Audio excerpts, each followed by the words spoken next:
আসসালামু আলাইকুম ভাই। এই যে কচুরি পানা কাটে নিয়ে যাচ্ছেন, এটা কি কারণে? এই কারণে গরুতে খাবে। গরুর খাবার? হ্যাঁ, গরু খাবার। ও এই গরুতে আচ্ছা, খাবে। কয়টা গরু আছে আপনার? গরু আমার 7টা আছে। 7টা গরু? 7টা গরু, 4টে গাভী জি। আর একটা এড়ে। ও আচ্ছা। আর আপনার মূলত পেশা কি? পেশা চাষি। চাষি? কৃষি কাজ করেন? আপনার কতটুকু জমি আছে?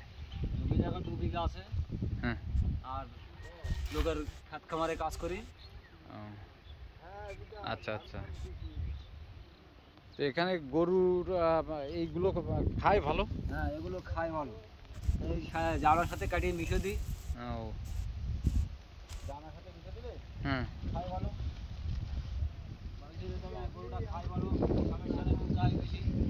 ও আচ্ছা আচ্ছা আচ্ছা। দুধ হয় বেশি।